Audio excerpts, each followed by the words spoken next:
Good evening. This is Mae Brussell. It's broadcast number 583, February the 7th, 1983.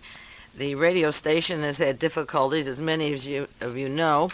The tower was down for 3 weeks, but we continue to do these broadcasts. Of course, there's so much material we couldn't afford to lose 1 week, but the subscribers get them anyway, so they have to be recorded at the station or another place, and then they're sent out by mail. Last night there was a rainstorm and the electricity went off at Kazoo 10 minutes before the broadcast, and so this broadcast is being done and you'll receive it, but the entire neighborhood had the lights on. The only block that I noticed that the electricity was off was at KAZU FM in Pacific Grove, and I was in the station looking outside the window and could see the lights on across the street and around. You couldn't see too far around the neighborhood, of course, but when I got in my car and drove down the block, the lights were on elsewhere. So the one block where KAZU FM is located went off the air last night at 10 minutes before the program started. Now, for those of you who sent me mail and articles, regular subscribers and listeners, I will get back to them. I was away for 3.5 weeks. I never announced that before I go, and I have so much material that I could start today and do 4 more weeks of broadcasts ahead. So it's material I want to get out to you. Something always happens when I plan to go away, not major. I always can come back alive, luckily, but there are a lot of unnerving circumstances that we may say are just coincidence, but they do bother me, so as little as possible, I do not announce where I'm going or when I'll be back. This time the lock was off my front door the evening before the day I was going to leave on Thursday, and Tuesday the lock wasn't working, and Wednesday I got a locksmith and the locks had been tampered with, so I would have had to leave with the house open. There were some golf balls on the seat of my car. I don't play golf. I don't know what it means. I don't know who put it there. Occasionally there's golf balls in front of the house. The nearest golf course is a mile down the hill and 4 blocks away, so it'd be hard to open a car door and get the balls in there. Strange messages on my answering machine. And when the plane took off in Los Angeles, and I'm sure this is common, the computer wasn't working, so we had to wait to get on the runway, and they had to figure out what was wrong with that. While I was away, the persons who picked me up at the airport also met us at the dinner a few nights later, and while they were there, while he was there, and she hadn't come home yet, and he was going to pick her up, their car was robbed. Their house, $500 stereo and jewelry, and the house was robbed. And there were other weird circumstances. Last time I was in New York, I sent some sheets to be multi-copied because I didn't want to carry the bulk with me. And when I went to the printers on 42nd Street, a fellow from the user organization was sitting on the stool, and evidently the printer had told him this stuff would be picked up. And they were also at the lecture where I was, and that time I was bounced off the airplane after I had gone through, my luggage had gone through, and I was waiting for the boarding pass, and already had everything, and they called names, and I was bounced. I could do a whole list. You don't want to hear an hour of that. But anyway, one other thing, I was over in Brooklyn at a coffee shop, and I was going to some friends for dinner, and I wanted to make an outline of an article that I'm going to discuss with you this evening on John J. McCloy. I wanted to show them how I put into columns to outline certain years and dates in these ledgers. There are 13 columns, so I do like A to M and then N to Z, and put names and index the articles so that I can get easy reference. It's hard to go through an article and remember which names were mentioned. And when I was sitting there, 2 men came in, rather nicely dressed, and showed some kind of identification to the woman at the end of the counter who was serving, and said something about CBS and asked some question. They were whispering, and then the 2 men left, and then the woman came over to me and said, "Are you a school teacher?" Because I was outlining and writing something, and I said, "No, I'm a writer, researcher," and I left it at that. I'm always very honest when people come to me and ask me questions. I don't lie or play games, because then you develop the pattern. If they are there to find out what you're doing, or if that is you, then you compound it by telling lies. So there's these kind of little things. There was even a little bit more, but that's why I won't get back to your mail maybe for a week or 2. There were about 140 letters and 40 envelopes filled with wonderful articles, I'm sure, and about 80 bills in that order. I'll take care of that and I'll get back to you, but I did get off for 3.5 weeks. That's the longest I've ever gotten, and I'll get back to material later. I might, in the course of the broadcast, share with you experiences of 4 plays. I only got to see 4 in New York, but I selected 4 good ones, and of course, most of them that I choose are pertinent to the research and the things that I like to do the most. The one that has nothing to do with politics, but everything to do with life, was Cats. I saw that in New York, and it's a very important play. It's important to me. I loved it. It's a very excellent play, but the theme of it, the main theme that runs through, is a song that you might or might not know called Memories. And sometimes people say, how can you stand up under this research, this depressing work? Isn't it sad? Isn't it terrible? And the answer, I believe, is the other side of me, which isn't looking at the more, but is looking to solve answers so that life will be a little better. And also, memories was a favorite word of my grandfather's. He played an important part of my life, my mother's father. And while research is important and history is important, you have to conduct your personal life in a way that today or tomorrow you look back and you're proud of it, and you have relationships that are cohesive to make the work worthwhile, because that's why you should be doing it. And if you have those memories, then tomorrow will be fine, or today will be fine, because you'll know that you didn't waste your past, that you had chances and feelings, and that you expressed them.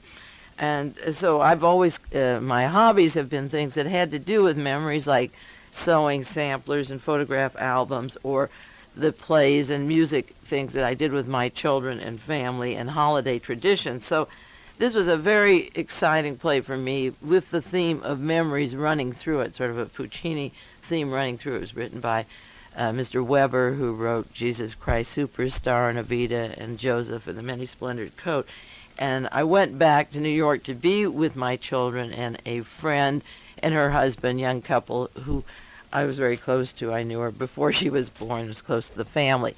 So it was a family thing. It wasn't necessarily a trip involving researchers or relationships to the work. It was bonding those events that later become memories, and that's why I went. I put off vacations for a long time because I enjoy my work so much that I don't feel like I need a vacation, but I guess I need it more than I realized. And the reason I'm going and spending this time with you, just a few minutes on this, is that many people doing the research crack up. They personally crack up. They stop the work. They do it a few years.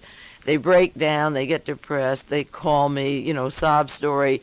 And a lot of it is that they don't take time to do those things that become those memories that make it all worthwhile. We're not on a roller coaster going downhill doing investigative work. It should have its downs and ups, but as it goes up, you get closer to the sky or the heavens, and you have to take time to enjoy things and really enjoy them while you do the research. And I say this because there's so many young people doing it.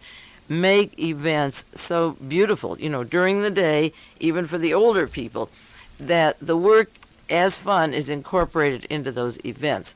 So I will get back to your letters. I've got a large section of envelopes, as I say, with articles and mail. I'll get back to you, and I do want to tell you a little bit, particularly about the play Good and Dining Room, a marvelous place in Amadeus. They're important.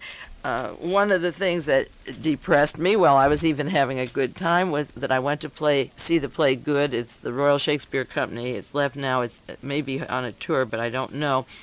And it's about Nazis, and we'll do more later on that. But I opened the play program. It was written by C.P. Taylor, an author who wrote more than 70 plays during his life. And then it goes on to say, besides playwriting, C.P. Taylor worked with the mentally and physically handicapped, juvenile offenders, youngsters.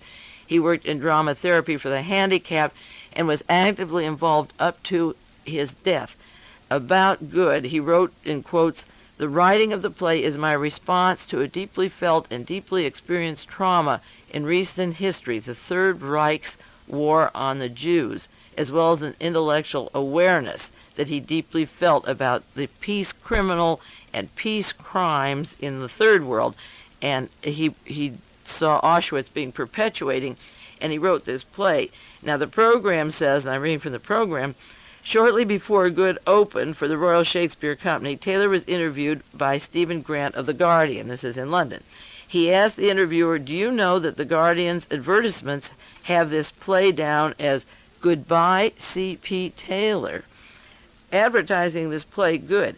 Is that a prophecy, I wonder?" Imagine the Guardian putting this, "Goodbye, Mr. Taylor." Mind you, the program says, "in many ways it is right." This is what Taylor said, "I feel as if my whole career has been a series of C.P. Taylors. In fact, good represents the last work of my last phase." Then it says, "Good opened a week later to excellent reviews. 2 months later, on December the 9th, 1981, its playwright died." Now, I'm sitting in the Booth Theater in New York, and I'm reading this program. The play hasn't even started, and I know, in essence, what it is about. I think of Mr. Blair, who wrote his book on the oil conspiracy. The fellow who wrote the book on the bombing of Pearl Harbor, Mr. Prang. The authors who, on the eve of their successful books, whether it is Maria Callas writing a book and she dies mysteriously, Mr. Bourke on the I.G. Farben book. I could go on and on. I have a list in my files of authors who die just when their book is about to come out or be successful, or playwrights. There is too much of this. There are death squads in this country. I believe it. I believe it sincerely.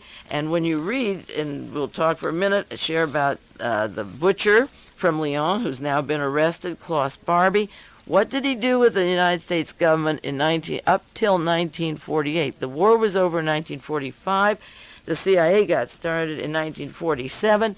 He was working with the federal U.S. government because he was anti-communist, and he had the list of the resistance people who should die. And also, I've noticed the crazy way that people have died. In the obituary, it says they were in the Battle of the Bulge. Were they witnesses to the Kissinger, Kramer, William Casey gang that's in power now? There are death squads today, as in Brazil and in Argentina. Until the American people get that into their heads, they still have to believe in the tooth fairy. This is going on, and then when the play begins, very powerful play, as I say, I'll share it with you. It's a tragedy to see that before the reviews open, they said "Goodbye, C.P. Taylor" with a question mark, as if to sign a death warrant. He recognizes that it's a hit play, and he is dead. His life's work, just thrown out to the wind to be produced, and that man is gone. A real tragedy. And then you have to sit there.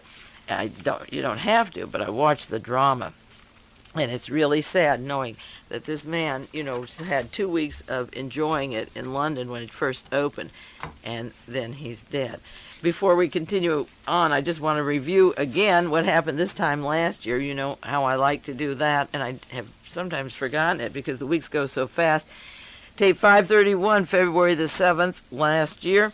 We were talking about the Air Florida crash and the conspiracy behind the Air Florida crash and the role of Neil G. Bourke, B-E-R-G-T, who became the head of Western Airlines that wanted to take control. He was in on the takeover of Air Florida, and the role of Mr. Bourke in national airplane shenanigans. He had a part in the Alaskan Airlines, and the Alaskan International Airways, was the one that supplied Gaddafi with the airplanes that the United States government or Congress said he couldn't have. Libya got their planes. That was in the January 1981 newspaper, January 29, 1981, San Jose News. Libya got the airplanes they wanted through Alaska International Airlines through somebody in Miami, and the Alaskan International Airlines was taken over by Neil Bourke. They turned Interior Airways into the Alaska International Air, and they flew cargo to Bangladesh, to Pakistan, Botswana. You can imagine what he was into. Then Neil Bourke took a 1-year leave and went on a yacht and came back with $50 million to buy WIN Air Alaska, W-E-I-N Air Alaska, and I compared that to Mr. Kerkorian, who goes over to Europe and gets 50 or 60 million, again, to buy Metro-Goldwyn-Mayer Studio, and the two men have in common, Mr. Neil Bourke begins to work along with Kerkorian with the Western Airlines, their interest in Western Airlines. He became, the newspaper said, Western Airlines' new chairman, charges After profitability, he had some setbacks, and they had, as I say, they wanted to take over Air Alaska, and I was talking about the air war, and in the years since I did that broadcast, there's been a lot of stories on the air war factor between Brant being put out by American Airlines and so forth. We won't run them down now. That was a year ago this evening, and also I began a year ago this evening on the radio pursuit of Fritz Kramer, the Iron Mentor, quoting the March 2nd, 1975 article in the Washington Post. And for an entire year and for the rest of my lifetime, I will be going after Kissinger and Kramer and updating you on broadcasts, which I've been doing since February the 7th last year. I'm absolutely convinced that this story has to be smoked out, that it's bigger than most people imagine. And if I start with the assumption that the evidence looks like it could be that Hitler's chief of staff was our Pentagon chief of staff, if I go with that assumption that they are the same Fritz Kramer, but look for all the evidence that they aren't, but keeping it open, you have to make that giant leap. Is it possible? Just like, is there a possibility to cure cancer or polio or whatever it is? And I've been pursuing that. I also saw Ron Jr. in New York City walking down Fifth Avenue as far as 10th Street, and he turned over. I wasn't sure you can't miss the face, but I didn't see the FBI men with the black suits and the pointy shoes that they always wore. And my daughter sees him quite often. He lives right around the corner from where she is. And she said the Secret Service dresses hippies and bag ladies and old people, so I wasn't looking for that, but you can't miss Ron Jr. Last time I was in New York, I was on the bus going from the Village uptown, and Carolyn Kennedy was sitting on the bus. This time Ron Jr. walked right in front of me, just out there about 5 minutes, and he walked by. Of course, Klaus Barbie is the big story in the news as far as many of us are concerned, and you've read the newspapers about his being captured. Just a few important points. He was a paid informant for the United States government. Last time I read about him in La Paz, Brazil, it was connection and close to the Bank of America that Christian vonDamm is vice president of. That is the second or third husband of Helene vonDamm, who this week was officially appointed ambassador to Vienna. I wonder if they had to bring in Klaus Barbie because Helene's confirmation hearing would get a little iffy if you mention that the name that she uses, vonDamm Christian, is down in La Paz in the banks that work with that Nazi, that maybe the deal was made. Helene goes to Vienna and Klaus Barbie can be arrested. He was very important in fighting and killing the people of the resistance movement. Now, one reason I am so fond of Jean-Paul Sartre and Samuel Beckett, where they were two writers who put their life on the line and actually worked with the French resistance. They survived, but they were part of the resistance movement. They weren't Fifth Avenue writers who sit up in tall towers and push out bestsellers that become documentary movies.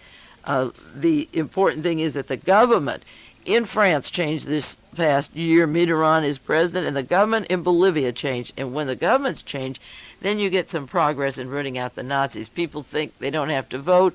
43% of the voting population didn't vote this year in the United States, and they all cry about Reagan, and they demonstrate and yell and scream. The elections, even though the choices aren't clear, are still better when you get somebody a shade less fascist than a total fascist. I can't get my friends who vote libertarian and so forth to believe that, but then they have to live with the consequences of their non-believability, because when the governments change, like in Bolivia and in France, then you have a chance that they will deal.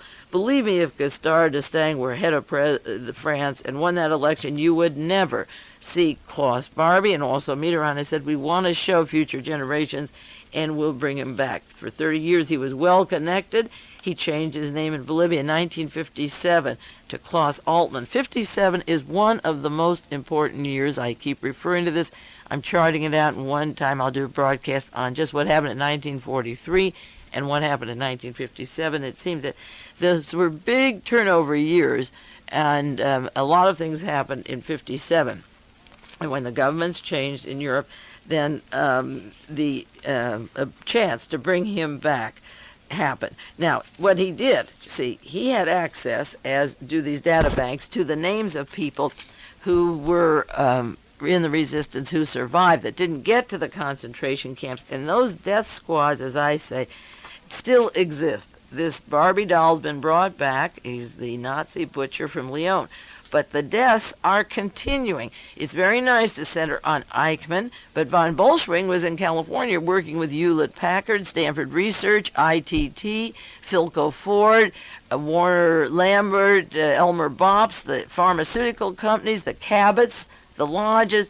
Von Bolschwing sent vonDamm into the governor's office for 8 years as a part of the Galen operation as a Nazi, a secretary there. Now she's making the appointments in Washington that have made it possible for Otto Ambrose's partner, J. Peter Grace, to have a position with the Reagan cabinet, and it goes on. And now she goes on to Vienna, the most dangerous position, because she can pour in spies and people that will off other people in this country. I'm not saying she is a killer. I'm saying she has the capability to do it now, and vonDamm was made into that position. So that the people that are off, if you think I'm paranoid about them, I don't have time to run down even alphabetically the files of those murders that I think were done in recently and flying out of windows and poisoned and so forth. But this particular situation of the death squads goes on. Klaus Barbie is home, but the list go. So don't center all your attention and say, oh, wow, we caught a second big Nazi, it's Eichmann, and now it's Barbie. Who received the list? Even the CIA would go to the Gestapo for information when the war was over. They used the Gestapo files. This has been documented. Now, there was another election down in Paraguay. General Stroessner easily won his 7th term in Paraguay. He changed the constitution so that after there's no age limit, he had a state of siege in 1954.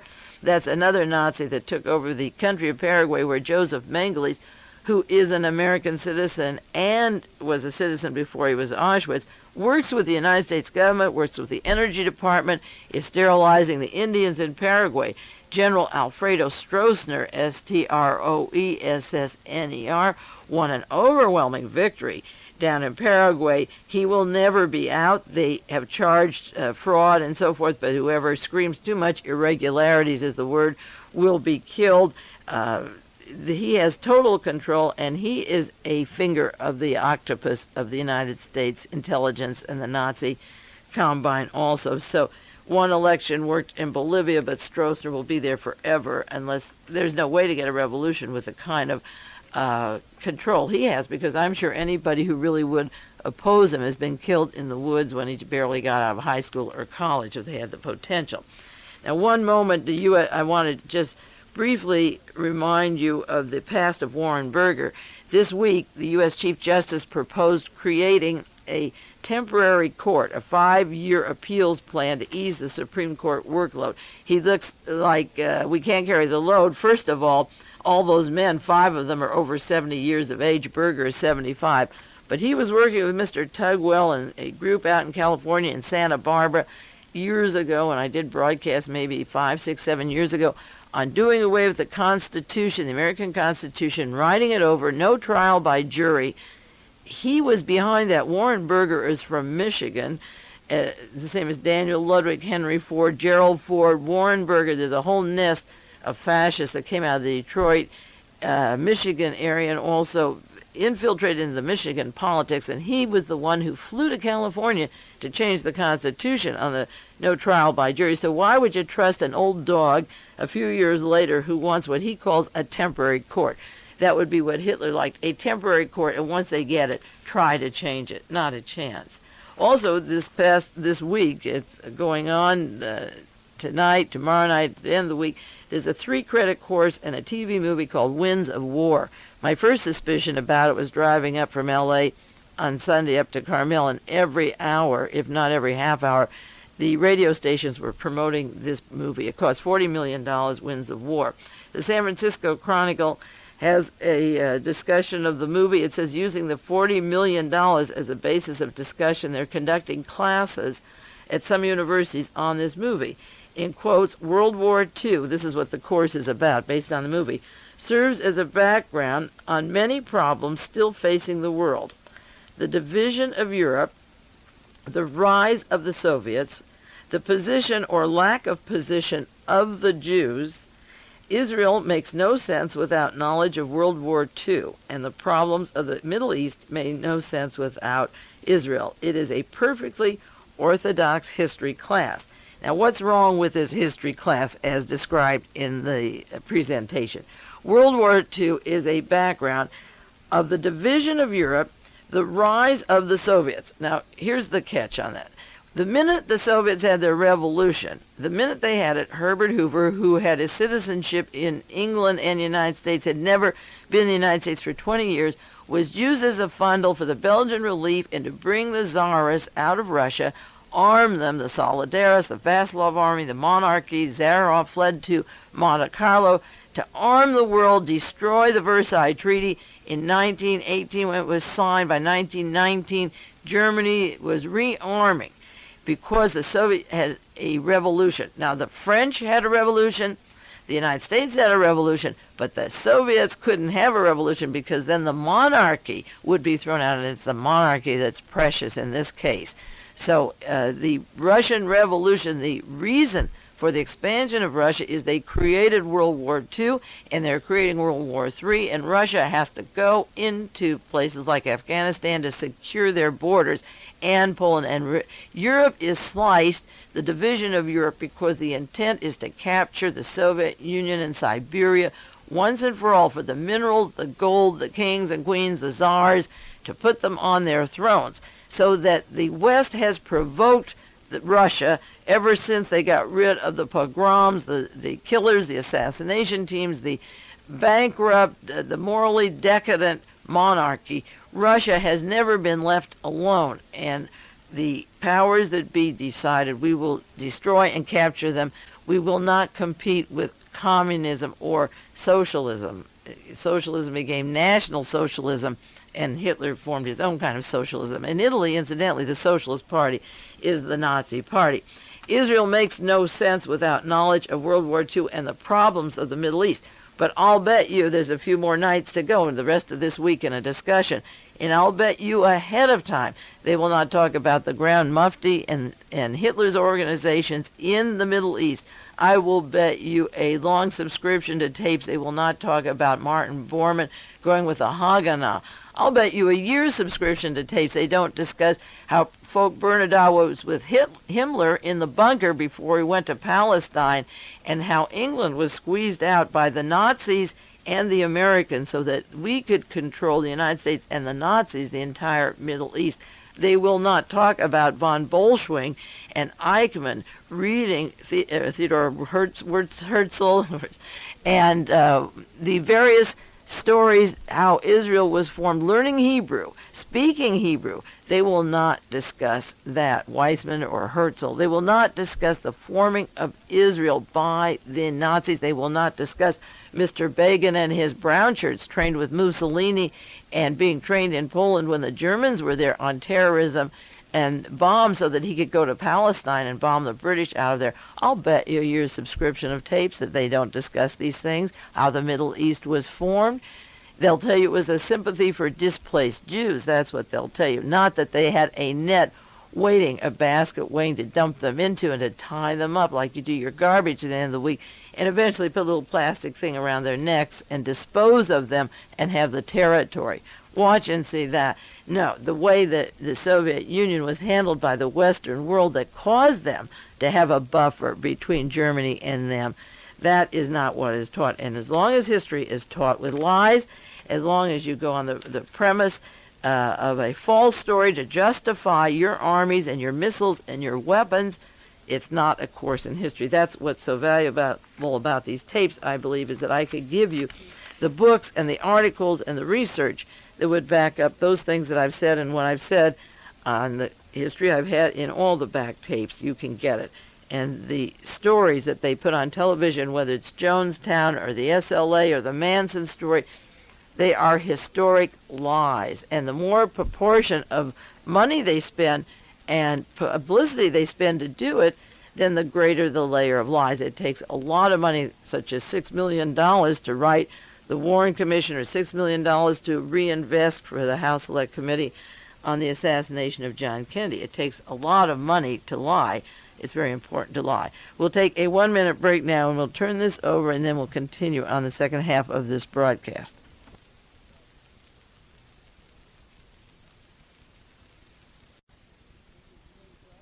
This is Mae Brussell for KAZU-FM in Pacific Grove, California.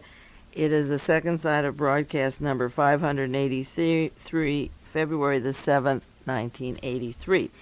Just this past week, while I was gone, Alexander Haig was knighted into the organization Knights of Malta. For those of you who don't have that broadcast, those two broadcasts on the Sovereign Military Order of Malta, those were the first 2 weeks in June 1981. They are very important to get. The New York newspaper, the Daily News, said, "What a night." They're still talking about Monday's investiture of the Knights of Malta at St. Patrick's Cathedral. Not because ex-Secretary of State Alexander Haig, and again, here he's on the MGM board with Krikorian and working with Neil Bourke, etc. You know Haig. He was among the inductees, but Al also sponsored his brother, the Reverend Francis Haig, president of Loyola University. So Haig and his brother are now Knights of Malta. They knelt before Cardinal Cook, and they were dubbed Knights, but it was the Waldorf reception afterwards that really raised eyebrows. Peter Grace, that's J. Peter Grace, appointed by Helene vonDamm, co-partner with Otto Ambrose, who designed the gas Cyclone B at Auschwitz. I want you to know those names. He's the president of the Knights in the United States, if not elsewhere, got up, presumably, and he was going to introduce Archbishop Pio Lagi, P-I-O, that's two words, and then capital L-A-G-I was the main speaker. Lagi is the papal nuncio to Washington, D.C. He was Pope John Paul's personal representative to this affair where the men were knighted. Now, incidentally, in the past 2 weeks, John Paul II recognized the sovereignty of the Knights of Malta. The Sovereign Military Order of Malta is several blocks from the Vatican. It's 2 buildings. Imagine, this is a sovereign state. It's 2 buildings. Have their postage stamp, their citizenship. I spoke to several researchers in the East. We are thinking of going to an attorney to file a lawsuit. There's a constitutional, a part of our Constitution about sovereignty or identification with another country having dual citizenship, and these men that are knighted are the head of our CIA, such as William Casey, Mr. Clark, the head of the National Security Council, the Buckley brothers. One of the brothers is head of our Radio Free Europe, now U.S. Information. Every decision-making policy is being handed over and turned over to the Catholic Knights of Malta, the military branch of Malta, and decision-making also. And keep in mind that Mr. Alexander Haig is on the committee appointed by President Reagan to be on the committee to study the MX missile. Congress turned it down. So Haig, among other people, now knighted, if it wasn't enough, he called himself the vicar when Reagan was supposed to die in 1981 when he was shot. He got up in the cover of Time. He's the vicar of Washington. Now he's the Knight of Malta of Washington. Haig is on the missile committee to decide where the missiles are, but at this luncheon, let me get back to this article from the New York Daily News. Archbishop Pio Lagi is the main speaker, was Pope John's personal representative. Instead of being quickly introduced, which Mr. Grace was supposed to do, Lagi had to sit down, this is New York Daily News, and was forced to listen to J. Peter Grace's scathing attack against a nuclear freeze. So you people who sign petitions, and I have worked or approached the nuclear people on the Monterey Peninsula and was totally disgusted with their singular interest in one particular issue like nuclear bombs when they don't even know who have their fingers on the bomb. So at the Waldorf Astoria, J. Peter Grace, the co-worker in the Energy Department, also with Joseph Mengele from the Energy Department down in Paraguay, these Nazis, former not neo-Nazis, Nazis, doing these speeches at the Waldorf. The Pope, according to this article, we know he recently had come out on a nuclear freeze, and the article says that recently the Pope and the U.S.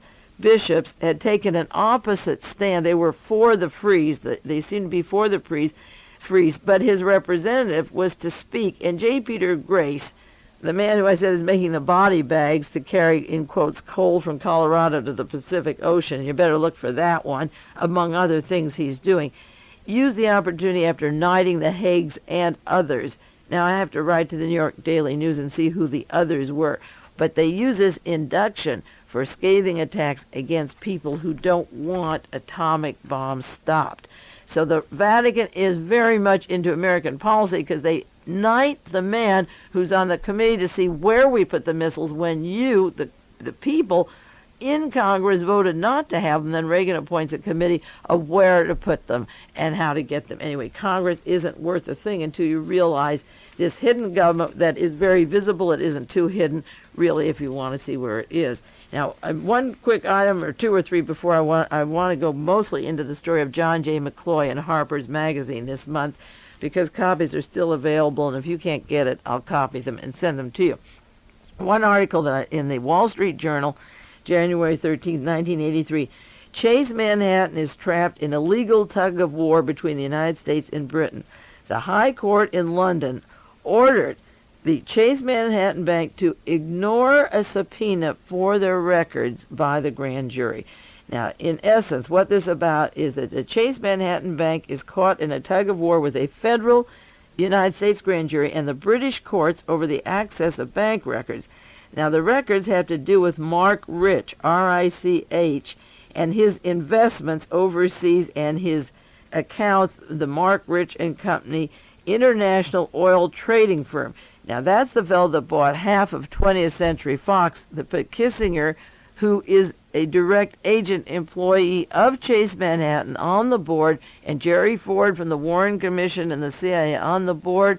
And the Mark Rich was caught with the Netherlands Antilles oil problem with several $1 million in a Swiss bank, identical to John DeLorean with his Cayman Islands business and his fronts, the Lotus car company he used, and his millions in a Swiss bank. The important thing is that the Chase is fighting, the grand jury is, they're trying to get the Chase Manhattan not to obey the London courts. So there's a tangle overseas with the overseas offices on getting access to information that they want in London. And Chase Manhattan is told, and don't supply the federal grand jury with what the British court wants. This article says a judge of the High Court in London ordered the London branch of Chase Manhattan.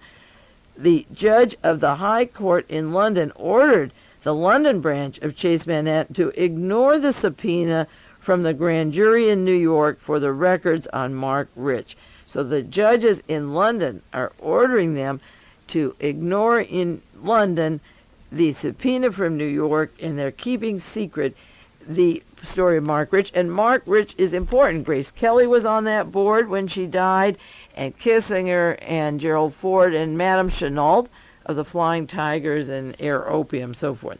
Another story, Liz Smith, New York Daily News, January 26, on John DeLorean, that the importance of John DeLorean is that they want to find out, they're asking questions going back to who supplied the drugs, where did they come from? Where did the drugs come from, and who were you going to sell them to? And there's a story as part of a John Belushi and his drug problems and the cocaine, and the article says there are more people with Belushi than you ever read, that the Belushi thing and the dealer in the article are mysterious, that there are more besides this one woman, the Smith.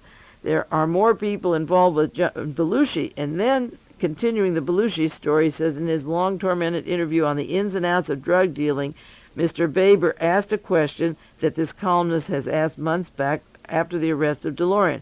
Will DeLorean deliver Hollywood? See, and that again would get to the Reagan, Sinatra, Wells Fargo gang and go right to Nugan and Caesars Palace and Vegas in a full cycle to Edwin Wilson and Frank Turple and so forth. That's where it would lead. And Liz Smith is asking, and according to this fellow that's investigating and an author by the name of Baber, Asa Baber, behind Hollywood's mirrors, the cocaine dealer. It's a March article coming out. Will DeLorean deliver Hollywood? Not will he deliver Belushi's assassin, but will he deliver Hollywood? Baber's dealer source says people are nervous in Hollywood because they know the feds are asking DeLorean and his buddies two basic questions. Where did the coke you were arrested with come from? And who were you going to deliver it to? The dealer says if DeLorean talks or turns state's evidence, there could be an inquisition in this town. Well, an inquisition would get rid of our top government officials because that's where he comes from. You know that. And maybe this may be a Bush Watergate of Reagan through the back door. I've always said that it would go to the highest levels. It goes way back to Bobby Hall and Howard Hughes and Jack Ager, the Beverly Hills Police. The dealer says if DeLorean talks, I repeat this, or turns state evidence, there will be an inquisition in this town. This professional is shocked by what he calls DeLorean's naivete, but it goes on to say that the most important thing is he may bring everybody else down as a result. So the pot is boiling. If DeLorean keeps quiet by G. Gordon Liddy, the powers that be are still shaking. But they have the Belushi picture and the DeLorean story, and I think you get the idea on that. Now, the London Times has a story on the new Calvi clues. I won't do much on it now. I want to update the Roberta Calvi, the hanging in London, the Sunday London Times, January 16, 1983. They took the Calvi body back to Italy to do an autopsy because in the London they said that he had a suicide hanging off that Blackfriars Bridge, and there were chemicals in his body. They have a list of 200 separate drugs, poisons, and gases that may have contributed to Calvi's death. They found traces of substances. They did an autopsy in Italy after they received his body, and the doctors went, I guess this past week, to compare the signs of chemical poisoning and see the body was badly decomposed, to speak to them in London, and the police officers, of course, they have a job, but this newspaper article from the London Times says, in every police officer's life, you have a job that will never leave you. This is one of them. So is the John Kennedy, so is the Marilyn Monroe, so is the whole series of autopsies, Martin Luther King, that didn't fit. This is never going to leave either, and it's an interesting story. Also, this past week, January 24th, the Wall Street Journal has a continuation of what I put on the tape, the one on the Lehman brothers. There's several more articles on John Lehman and his two brothers, and again, remember, one of them worked with the bishops to attack the people who want the nuclear freeze. The Lehmans, our Secretary of the Navy, the cousin of Grace Kelly. One brother worked for Henry Kissinger, and John Lehman is a pivotal position between the Vatican, the Navy, and politics, right through the lines that I cover individually or collectively. A very important family. The Wall Street Journal has this story. Navy shift of funds to F-18 production riles congressman and may threaten the jet. Now, they took a hunk of money, a figure of $86 million, and put it into repair costs that the F-18 would need, but it actually was in the cost. So they manipulated figures and changed the funds. They made a fund transfer, which is a fraud. Remember, I was comparing to the F-111s, and I didn't have time on that tape to do as much as I could on the John Kennedy administration when Fred Corse was Secretary of the Navy and the contracts went down to General Dynamics in the Fort Worth area. And I made a comparison. Well, these are also crooks, and they manipulated and fudged the records, and the Congress has accused the Pentagon of manipulating these records and changing the audit of a $40 billion program, switching it around, and the figure that was interesting to me, the report, was that 3 congressmen charged that the purchase of the first $86 million of the tracking gear was delayed from the 1982 budget by Secretary John Lehman to make it look that the cost of the F-18s would be $22.5 million each. Twice last year, the Pentagon considered canceling the F-18 for price and performance problems. Remember, the price and the performance. So they fudged the records and diverted the money. 3 congressmen charged them with diverting the money for purposes the Congress appropriated it to, which is a violation of the appropriation law.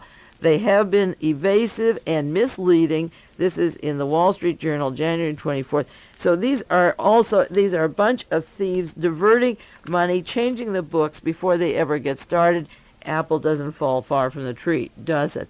But along those lines and side by side, Not coincidentally, I'm sure, and more to be investigated, was another article in the Wall Street Journal, January 31st, that looks like a separate entity. Italian coalition near collapse over the energy fight, ENI fight. That's the energy, the international energy in Italy. Now, the government has two parties opposing each other. One is called the Socialist Party, which is the Nazi party in Italy, and the other is the Christian Democratic Party. But they're having a fight because in 1979, the energy group, the president then appointed, was Giorgio Mazzantini, Mazzanti, paid the current equivalent of $86 million in commissions for a 3-year contract for Saudi Arabian crude oil. And they want him, the people that were involved in this financial oil deal with the Middle East, they want to reappoint one of these particular people back to the Energy Commission. And there's a fight over this. The political parties in Italy are on the verge of collapse. They want to remove a man named Mr. Colombo, Colombo, from the ENI because he worked with the energy people. Mr. Colombo was forced out once when he was about to provide investigators with information that would incriminate the Socialist Party. That was Licio Gelli and the party that fled, the P2, and the group that was split up. Now, Licio Gelli had taken the equivalent of about $22 billion in Italian oil taxes and drained the country of all its money down to Argentina, to the fascists down there. And a member of the party had paid $86 million as a commission for a contract with Saudi Arabian crude oil. Now, it was interesting. Licio Gelli fled to Monte Carlo, and he worked closely with Princess Grace, who also was a Knight of Malta. There's pictures of her knighted as a Knight of Malta. Licio Gelli was involved with the Italian oil scandal, and when he was forced to flee Italy because of his Nazi fascist connections and draining the country of money and planning a military fascist coup, such as putting Mr. Stroessner in Paraguay, this is what they're planning in Italy, is to renew the Mussolini-type fascism. When he fled, he was involved with oil scandals and also fled to Monte Carlo. Now, Mr. Lehman, John Lehman, is Secretary of the Navy, is a cousin of Princess Grace, and he's accused of another figure of $86 million of taking off the books that reduces the cost and putting it to some other place. Now, at the time of Watergate, there were friends who were doing research, and myself, who always found a $2 million figure. $2 million was supposed to be Dorothy Hunt when the plane crashed. $2 million with William Taub over in Switzerland when he had a car crash. Over and over again, the figure of $2 million appeared, but very seldom within 3 days apart or a week apart do people who have been working relationships with each other have an $86 million, one taken off of one place that would be diverted to one source, and over here in Italy, the Italian government tangling with a Saudi Arabian $86 million commission over there. It was an interesting figure, and because you can chart these people working with each other, and the two scandals coming in the news 1 week apart in the Wall Street Journal, I thought I would bring that up. And also the Chicago Tribune article that I referred to was in other papers reprinted by James Coates, Coates, the Navy chief and brothers tied to arms merchants. Well, you better believe that. Samuel Cummings and the arms merchants of the world, and the people who are going to make this $40 billion contract with the Navy. But the 3 congressmen and committee have caught them in shenanigans before they ever get started. Also, in the past week and a half, you read, I'm sure, the anniversary of Adolf Hitler, 50 years since Hitler's rise to power.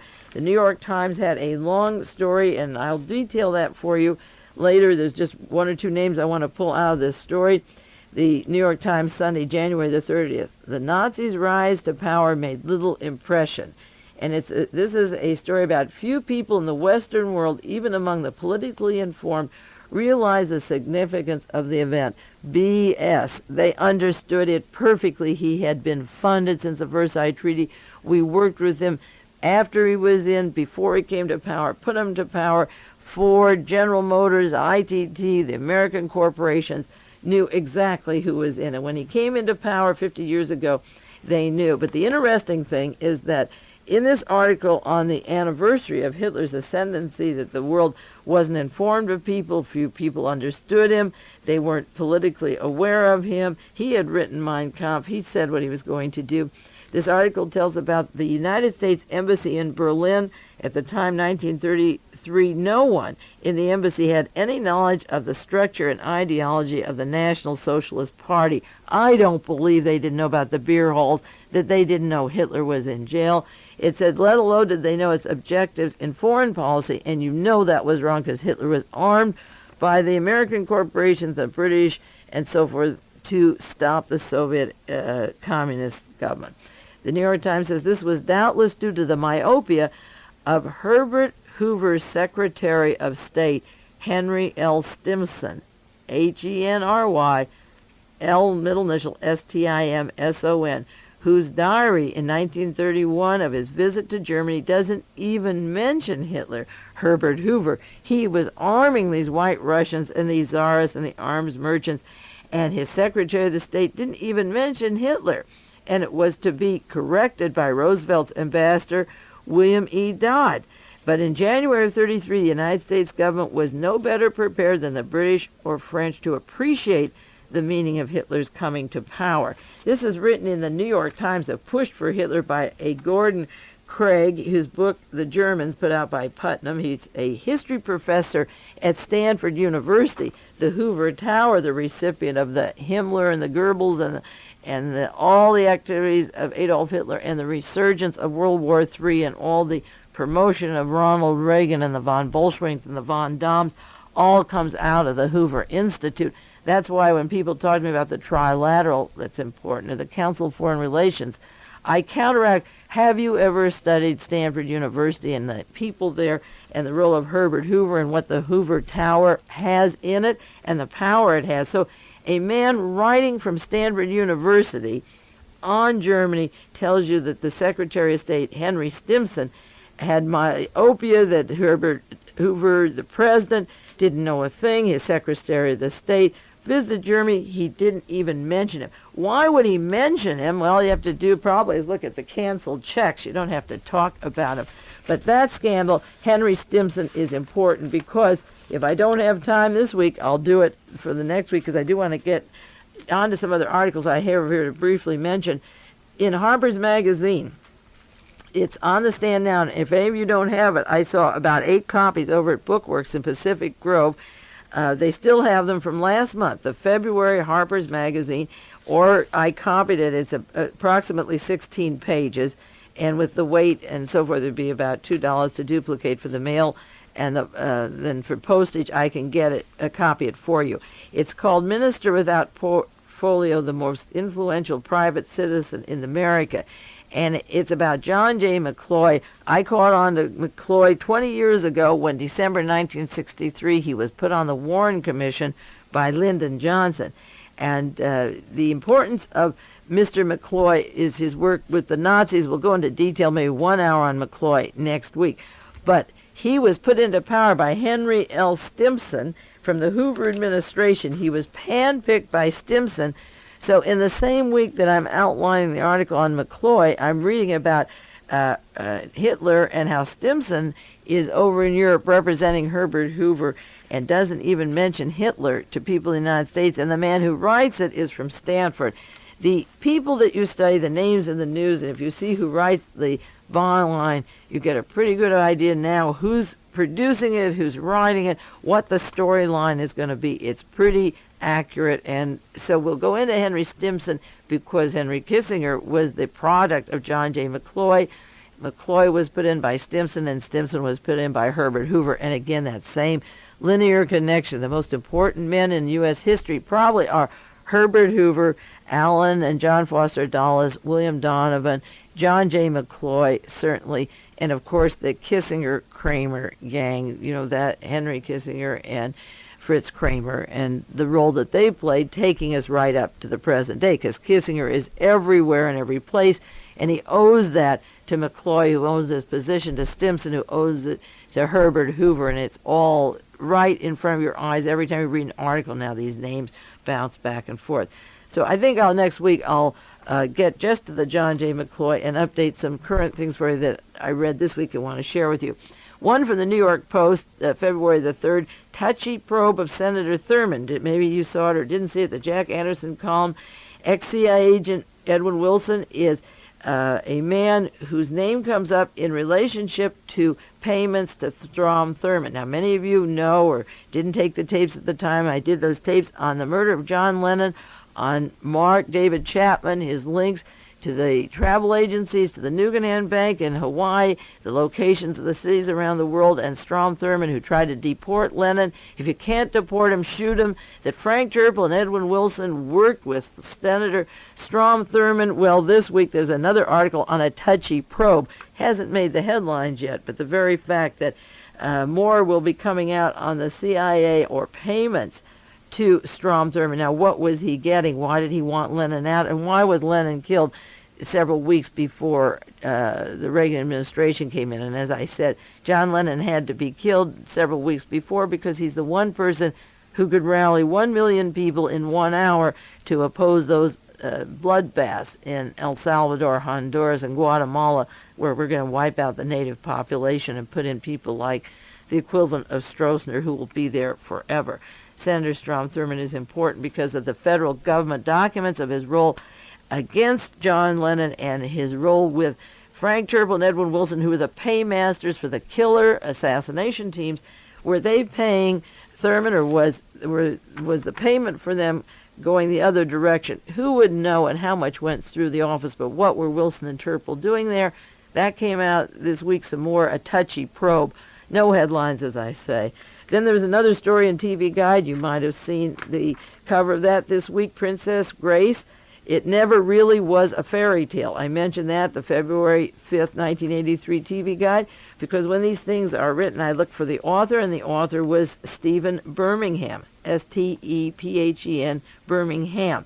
He's written books on the old families in America, the new rich, and also the one on Irish lace that I quoted about the Kelly family, and also about the Nicholas Brady family and J. Peter Grace and the members of the Sovereign Military Order of Malta. He's a pretty good writer. Well, what he comes up with in this little 3 or 4 page story is what I tried to explain on the air when she was killed in the car crash, and I think she was killed. The conflict of the Prince of Monaco with her family, the fact that it was never a marriage, it was an arrangement. He doesn't go deeply into the fact that it was an arrangement of the Vatican, and then, as you know, Grace was knighted and so forth. But he says it was an arrangement. These marriages are arranged. They don't fall apart. They're called dream fairy tale romances because there's a reason behind them. This is just, as I say, a short story in TV Guide, but in essence what it is saying is that this is a business deal or proposition that she selected for a role. And that's what I tried to say on my tapes about Grace Kelly. It's an arrangement. It's a fixed deal. And with her being in the Vatican at the time that about 8 important people were being murdered, it was timely that Licio Gelli, who had his base in Monaco when he fled from Italy, was returning to Switzerland and was arrested the night before Grace Kelly's accident. And there are mysteries about her accident, and I'll do some more of those later that have come in the news since. Incidentally, Aristotle Onassis' son was murdered, and Marie Callas, there's a new book about her written by her husband. She was married to a man 28 years older than herself. He died just when he's an old man. He died just when his book was about to come out. There's been segments of it in the London Times, and there's a section on the mysterious death of Marie Callas. They referred to the mystery. And also she was quickly cremated, and there was a question of who ordered it, and it said that Grace of Monaco was furious and flew there and questioned. The London Times, January the 16th this year, says that Grace was involved and worried about Marie and outraged at the way she was done in and passed off, quickly put into ashes and so forth. And so that she had some concern. Aristotle Onassis' son killed in a plane crash. I mean, there had been so much tragedy around these people. And then Grace dying the day after Licio Gelli was back in Switzerland. Incidentally, he still isn't in Italy, and he's the one who took the money from Italy and planned the overthrow of the Italian government. He worked with Franco and was head of the brown shirts in the Gestapo, equivalent of the Gestapo for Mussolini in Italy, and he still hasn't been taken to Italy. Klaus Barbie is now in France, but Licio Gelli is in a Swiss prison and hasn't been taken to Italy. And finally, all I have time for in this 1 hour tape is get the new issue of Mother Jones if you can. It just came out. The article is called World War II Study Proposed Mars and Venus as a Home for Displaced Jews. And this was under the administration of Franklin Roosevelt, the Studies for Migration and Settlement. It was a Associated Press wire service out of Philadelphia, written by Sandy Meredith, a world watcher who did a lot of work on Jonestown and had my tapes on Alternative 3.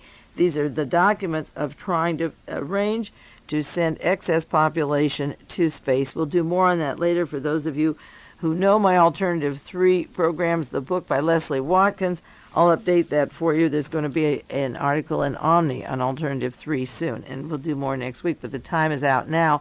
This is Mae Brussell at KAZU-FM. I'll be back with you next week, and we'll get right into the John J. McCloy story from Harper's, February 1983.